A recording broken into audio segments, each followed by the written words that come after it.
Maligayang araw sa inyong lahat. Saan man kayo naroroon sa mundo, Pasko na naman! Samahan ninyo kami sa paglalakbay sa iba't ibang bansa upang alamin kung paano nga ba sila naghahanda sa paparating na Kapaskuhan.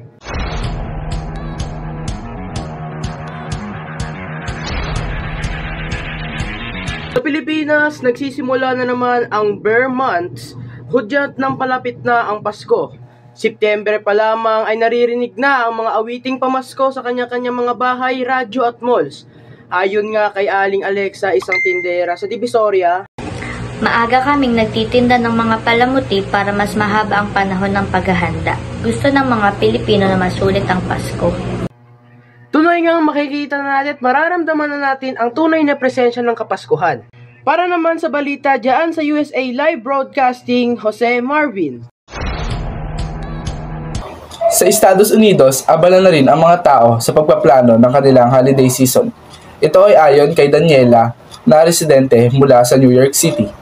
We are looking forward to Thanksgiving before the Christmas rush. Of course, we are already looking at deals for Black Friday. Salamat, Jose.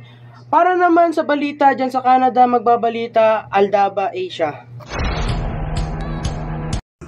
Magandang araw sa inyong lahat. Ako po si Asia Sophia Aldaba na nagbabalita sa inyo na sa Canada ay ramdam na naman ang lamig ng panahon. Kaya naman abala na ang lahat sa paghahanda para sa winter holidays.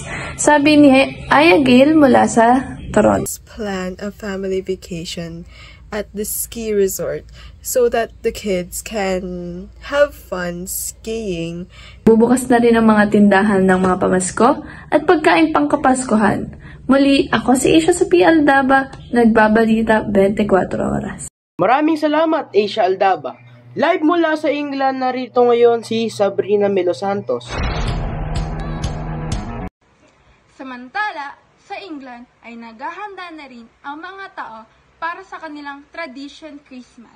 Ayon kay Stephanie, isang residente sa London. For family and friends to come together.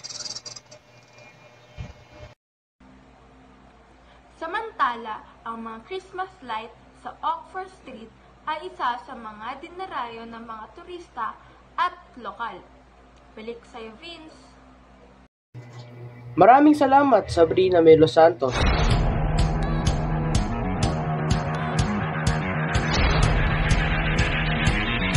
Ngunit sa panahon ng ganito ay hindi natin maiiwasan ang mga anomalya at problema na nagaganap sa ating bansa.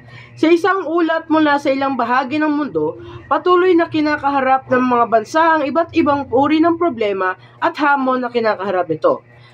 Ilan sa mga problema na kinakaharap ng mga bansang USA, England, ng Pilipinas at ng Canada.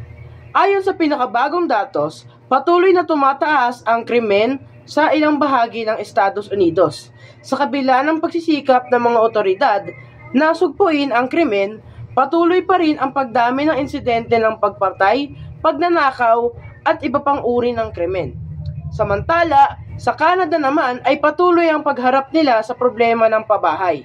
Ayon sa mga latest na ulat, tumataas ang presyo ng mga pabahay at lupa na nagpapahirap sa mga regular na mamamayan para makakuha ng sarili nilang bahay o tahanan. Sa England naman ay patuloy na kinakaharap ng National Health Service o NHS ang problema sa kakulangan ng mga doktor at nurse doon. Ayon sa mga ulat, maraming ospital ang kulang sa mga tauhan na nagpapahirap sa mga pasyente na makakuha ng agarang atensyon at mabilisang paggaling.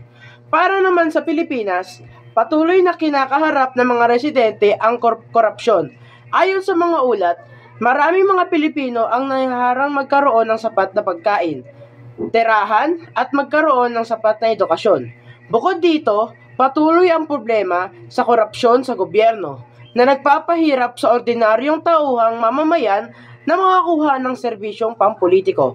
Ngunit sa kabila ng lahat ng ito, lagi po nating isipin, ang Pasko ay nasa ating puso